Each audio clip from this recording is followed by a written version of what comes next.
Olá pessoal, tudo bem com vocês? Então, vamos dar continuidade à nossa unidade curricular. Quero iniciar até parabenizando vocês pelas atividades que foram enviadas da aula passada. Teve bastante atividade bem elaborada, né? Deu para perceber que as pessoas realmente assistiram a aula, leram o material que foi passado, então tem bastante atividade bem feita. Então vamos dar continuidade ao nosso conteúdo. Na aula passada nós falamos dos exames médicos ocupacionais, né? Que ao final do exame admissional, o médico vai expedir o ASO, que é o Atestado de Saúde Ocupacional. O ASO é o primeiro documento que é necessário para a admissão do colaborador na empresa. Além desse ASO, existem outros documentos que são necessários para formalizar esse processo admissional. Hoje nós iremos estudar sobre esses documentos e principalmente sobre o contrato de trabalho.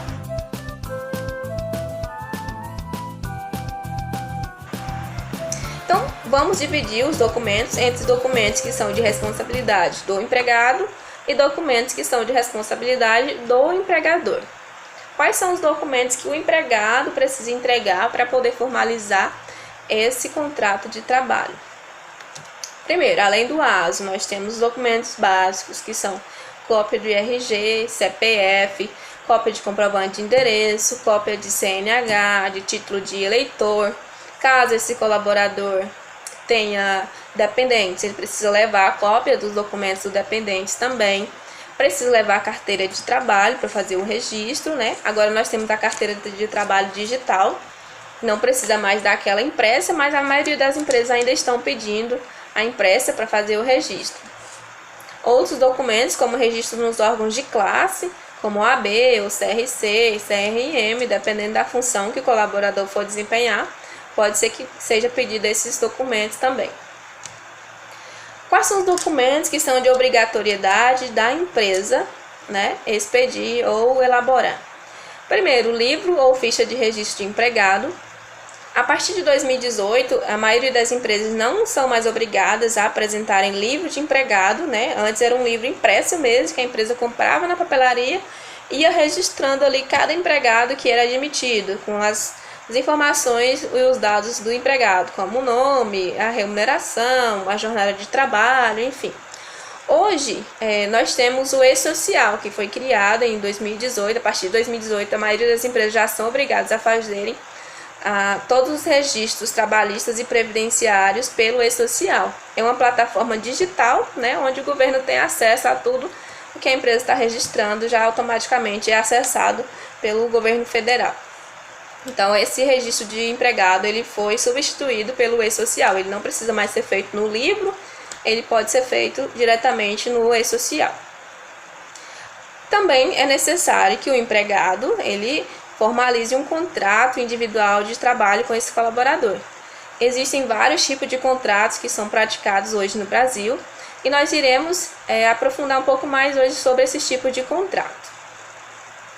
Também é necessário que o empregador ele registre os dados desse funcionário na ficha de salário-família. O salário-família ele é um benefício que é garantido para alguns empregados, né? São empregados que tenham dependentes de até 14 anos ou filhos inválidos também e que tenham uma remuneração de no máximo R$ 1.425,56. Caso o empregado que tenha esse direito, ele vai receber um valor de R$ 48,62 por dependente. Junto na sua folha de pagamento vai ter mais esse benefício de R$ 48,62 por dependente. A empresa também precisa formalizar uma declaração de opção ou desistência pelo Vale Transporte. Vale Transporte é outro benefício que é garantido a qualquer tipo de empregado, independente do salário dele ou da função que ele desempenha ou do tipo de contrato de trabalho, os empregados têm direito a esse Vale Transporte. No momento de admissão já deve ser oferecido para ele. Ele tem a possibilidade de optar ou não pelo Vale Transporte, porque se ele optar, a empresa pode descontar do seu pagamento um valor de 6% em cima do salário base. Então, no momento de admissão, eu já ofereço o Vale Transporte para o colaborador, porque é previsto na lei, na CLT, né? Mas ele tem a opção de escolher ou não. Então, vamos falar um pouco mais hoje sobre os tipos de contrato de trabalho, porque existem vários tipos que são praticados, então é importante vocês conhecerem, né, algumas características desse tipo de contrato de trabalho e quando que um pode ser optado em detrimento de outro. Vamos iniciar falando aqui do contrato de trabalho por prazo determinado. Os tipos de contratos são por prazo determinado, por prazo indeterminado e o contrato de trabalho intermitente. Esse contrato de trabalho é um documento mesmo que é formalizado, vou mostrar aqui para vocês. É formalizado entre empregado e empregador, que tem algumas informações sobre essa relação de trabalho. Esse aqui é um contrato de trabalho por prazo determinado. Aqui na primeira parte tem as partes envolvidas, né? O empregador, aí coloca os dados do empregador, os dados do empregado, o objeto do contrato, né? Que é a realização de serviço tal, na função tal. A jornada de trabalho, eu vou colocar aqui qual vai ser a jornada desse empregado, se ele vai trabalhar 8 horas por dia, qual é o horário do intervalo dele, né? O limite que é previsto na CLT de jornada de trabalho é de 8 horas por dia até 44 horas semanais, então eu devo colocar isso aqui nesse contrato. Aqui eu coloco a remuneração desse trabalhador também, a remuneração mensal. Aqui, duração do contrato, rescisão, o fórum e aqui os dois assinam. A principal característica do contrato por prazo determinado é essa aqui, a duração do contrato. No contrato por prazo determinado, já tem uma duração pré-determinada, então eu já vou colocar aqui que eu vou contratar esse funcionário hoje e esse contrato vai ser de um prazo de 1 ano. Após 1 ano, ele vai ser finalizado, não preciso avisar, não precisa de aviso prévio, porque é algo que já estava, né, já tinha sido combinado no contrato. Então, a principal característica do contrato por prazo determinado é que ele já tem um dia previsto para finalizar. Esse contrato, pela CLT, a validade máxima de um contrato por prazo determinado é de 2 anos. Durante esse período de 2 anos, ele pode ser renovado apenas uma vez. Então, eu posso contratar um colaborador pelo prazo determinado de 1 ano, e após esse 1 ano eu posso renovar por mais 1 ano. Após 2 anos, se eu não demitir esse colaborador, esse contrato automaticamente ele passa a ser por prazo indeterminado.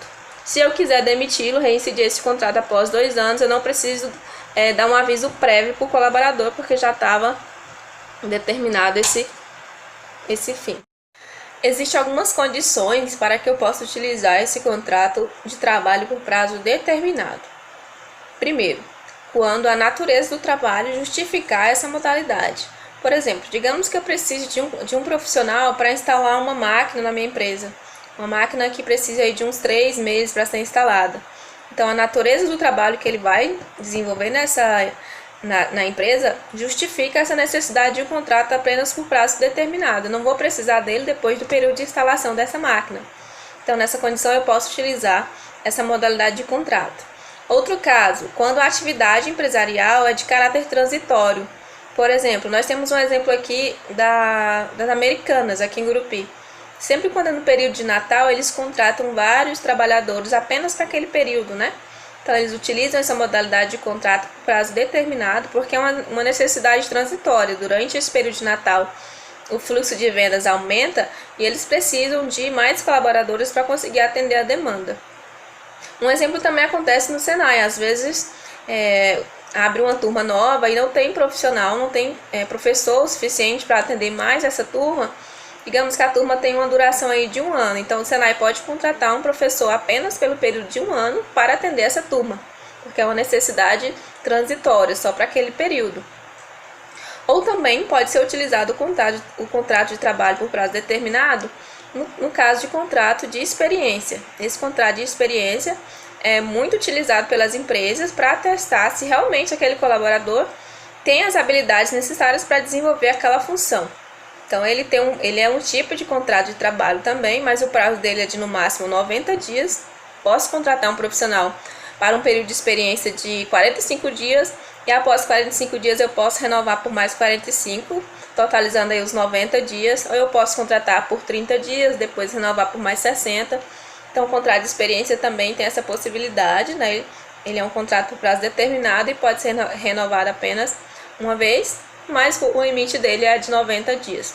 Eu tenho aqui o modelo do contrato de experiência também, ele é bem semelhante àquele do contrato de trabalho por prazo determinado, né? Tem aqui as partes envolvidas, o objeto do contrato, o prazo do contrato, eu posso colocar aqui 60 dias, né? Nesse caso aqui tá 30 dias, com início na data de assinatura e o término eu coloco aqui. Aí tem o horário de trabalho, o local de trabalho, a remuneração do colaborador. E aqui nesse contrato de experiência, aqui no final já tem esse termo de prorrogação, porque caso eu queira prorrogar dentro do prazo máximo de 90 dias, né? Eu venho aqui e coloco a prorrogação e o colaborador assina novamente, o empregador também. Então, dentro desse contrato por prazo determinado, né, tem ele de 2 anos, posso utilizar um contrato de experiência que também é determinado, mas o prazo é de até 90 dias.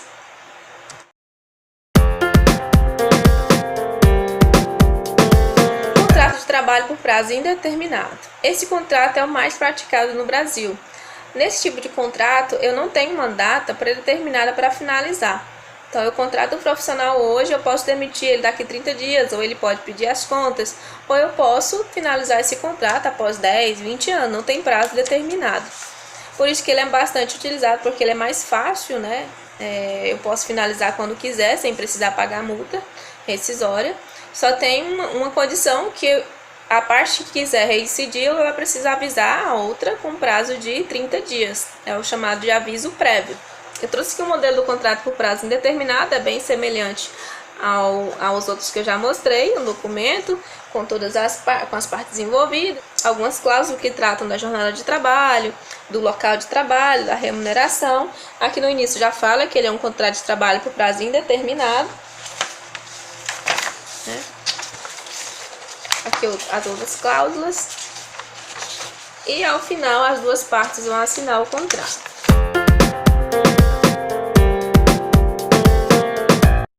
Intermitente. Esse contrato de trabalho é novo aqui no Brasil, ele foi regulamentado pela reforma trabalhista de 2017, então ele é bastante novo ainda, não é muito praticado, mas o objetivo dele era regulamentar aquela questão do trabalho chamado de bico, né?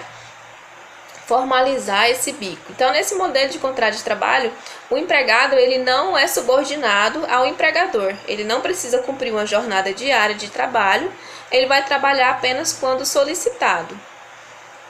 Aqui eu trouxe o modelo do contrato de trabalho intermitente, ele é bem semelhante aos outros. A diferença é aqui nessa primeira cláusula já fala que é um trabalho intermitente, né? Aqui na segunda cláusula fala da função que ele dá a desempenhar e o local onde ele vai desempenhar essa função. A principal característica está aqui na terceira cláusula, que trata da remuneração. No caso da remuneração do contrato de trabalho por prazo intermitente, como ele não tem uma jornada diária de trabalho, ele vai receber por hora trabalhada.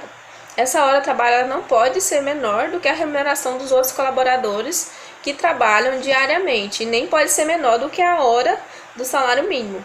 Então, ele vai, ao final, digamos que ele foi chamado para trabalhar hoje, ele vai trabalhar as 5 horas, ele vai receber, ao final das 5 horas, ele vai receber o salário referente às 5 horas, além de proporcionais de férias e 13º. Esse profissional ele é registrado normalmente, como os outros, na carteira de trabalho e tudo, é recolhido os impostos referente ao trabalho desse funcionário, é recolhido o FGTS, INSS, normalmente. A diferença é essa, que ele não precisa cumprir uma jornada diária de trabalho e vai receber apenas pelas horas trabalhadas. Aqui nas outras cláusulas, fala da comunicação também, que é importante. Como esse colaborador ele não tem uma jornada diária de trabalho, sempre que o empregador precisar, ele precisa comunicá-lo. E para ele comunicar, segundo a CLT, ele precisa comunicar com prazo de 3 dias de antecedência. E esse colaborador ele pode aceitar ou recusar também. Ele não é obrigado a aceitar sempre que for solicitado para desempenhar suas atividades. Ele pode recusar também. Ele tem um prazo de 24 horas após a comunicação para responder se ele aceita ou não. Se não responder, entende-se que ele não aceitou e o empregador pode procurar outras formas, né? Outra pessoa para desenvolver essa atividade. Aqui nesse parágrafo trata das formas de comunicação, então esse empregador ele pode comunicar o empregado por meio telefônico, por e-mail, né? Outro fato que é importante mencionar aqui sobre esse contrato de trabalho intermitente é que o empregado que for contratado por esse regime, ele pode prestar serviço para mais de uma empresa ao mesmo tempo.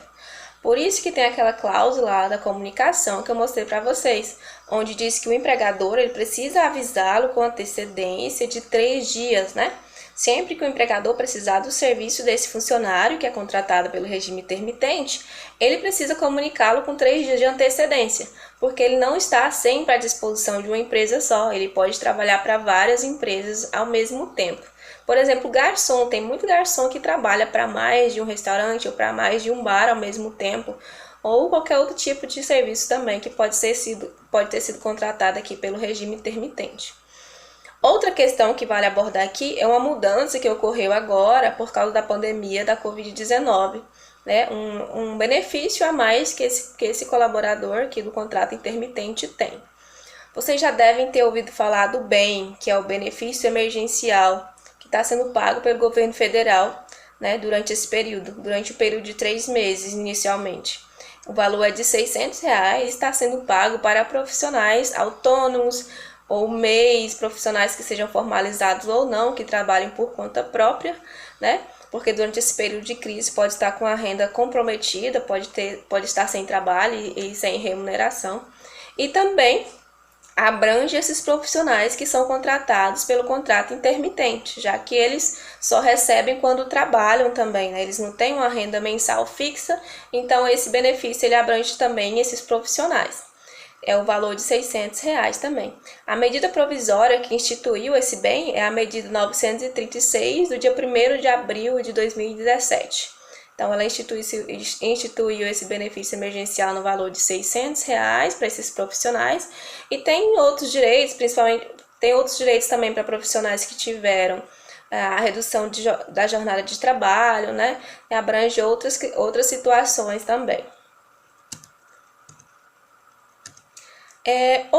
Outro fato aqui que é interessante relacionado a contratos de trabalho é o teletrabalho ou home office. Esse teletrabalho ele foi regulamentado em 2017 pela reforma trabalhista. De 2017 para cá ele tem sido implantado pelas empresas, mas assim gradativamente. Poucas empresas têm implantado esse regime ainda, né? É um regime de trabalho onde o profissional ele não precisa ir até a sede da empresa para desempenhar as suas atividades. Ele pode fazer as suas atividades, né, de casa, utilizando algum tipo de tecnologia que possibilite que ele desenvolva as suas funções normalmente de casa, né? Lógico que não cabe a todos os profissionais, alguns profissionais realmente precisam desenvolver as suas atividades na empresa, alguma coisa que deve ser feita na empresa, então para esses funcionários não cabe o teletrabalho. Mas as empresas têm utilizado esse modelo gradativamente. É um modelo que não tem um contrato de trabalho específico só para teletrabalho, mas no caso da contratação do profissional para trabalhar em teletrabalho ou home office, precisa mencionar isso lá naquele contrato de trabalho, aquele documento que eu já mostrei para vocês. Qualquer tipo de contrato, seja por prazo determinado, indeterminado ou intermitente, pode utilizar, né, o teletrabalho, mas precisa ser mencionado lá no contrato. O que aconteceu de mudança também em relação a esse teletrabalho agora com a pandemia? Uma outra medida provisória, que é a 927, do dia 22 de março, permite que todos os empregadores coloquem seus funcionários para trabalhar em home office durante esse período. Para evitar, né, a propagação aí do vírus, tem essa permissão sem precisar fazer nenhuma alteração no contrato de trabalho, sem precisar estar previsto em um acordo coletivo ou no contrato de trabalho. Então, a qualquer tempo, as empresas, durante esse período da pandemia, elas podem colocar os seus profissionais para trabalharem em home office, trabalharem de casa. Inclusive, é isso que o Senai está fazendo, né? Eu, por exemplo, estou trabalhando em home office, estou gravando as aulas de casa. Alguns optaram por gravar no Senai, mas tem essa possibilidade de trabalhar de casa, né? Para enfrentamento dessa Covid-19. Esse profissional que trabalha em home office, ele tem os mesmos direitos garantidos pela lei, os mesmos direitos que qualquer outro profissional tem. É uma modalidade de trabalho, mas não é um contrato diferente. Então, ele tem os direitos previstos pela CLT também, com exceção do Vale Transporte, né? Porque, como eu disse para vocês, quando a gente estava falando do Vale Transporte, esse benefício ele é pago para quem precisa se deslocar de casa até o trabalho usando transporte público. Aqui, no caso, se o profissional vai trabalhar de casa, ele não tem necessidade de receber esse Vale Transporte. Então, os benefícios são basicamente os mesmos. Pessoal, estamos chegando ao fim da nossa aula de hoje. O que nós podemos concluir do assunto que foi trabalhado nessa aula?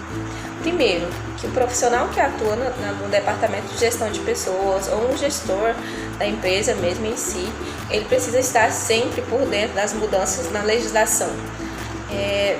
Desde o início dessa unidade curricular eu tenho mencionado para vocês que tudo que acontece, todo relacionamento entre empregado e empregador é regido por algum tipo de lei, né? E essa legislação ela muda constantemente. Eu mencionei para vocês já sobre a reforma trabalhista que ocorreu em 2017, que alterou muitos pontos da CLT.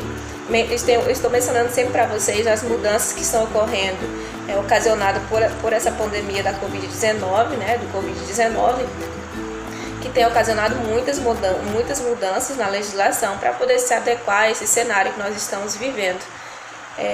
Em relação ao contrato de trabalho mesmo, eu citei hoje, né, sobre o home office. É um modelo que já tinha sido instituído pela lei em 2017, né, pela reforma trabalhista, mas estava sendo implantado aos poucos pelas empresas. Agora, com a pandemia, as empresas foram obrigadas a mandar os seus colaboradores para casa, né, para trabalhar de casa, utilizando então essa modalidade que é o home office, né, ou teletrabalho também conhecido. E está dando tão certo que várias multinacionais já chegaram a informar que pretendem, mesmo após o fim dessa crise, mesmo após o fim da pandemia, pretendem deixar vários colaboradores, grande parte do seu quadro de colaboradores, trabalhando em home office. Não todos os dias, mas a maior parte do tempo, ir na empresa só para participar de alguma reunião e tal. Principalmente os colaboradores da área administrativa, financeira, de marketing, que são profissionais que podem estar trabalhando de casa, né? E acaba diminuindo o tempo de deslocamento, que nas grandes empresas tem um tempo muito grande, os profissionais levam muito tempo para chegar até a empresa, melhora a qualidade de vida desses colaboradores e pode até diminuir as despesas da empresa também, né? Então é algo que foi mudado agora por causa da pandemia, né? As empresas agora adotaram mesmo esse home office, muitas empresas adotaram e já estão pensando em deixar isso permanente. Empresas como a Johnson & Johnson, a Ambev, a Petrobras já informaram que pretendem manter, né, esse modelo de trabalho permanente para grande parte do seu quadro de colaboradores.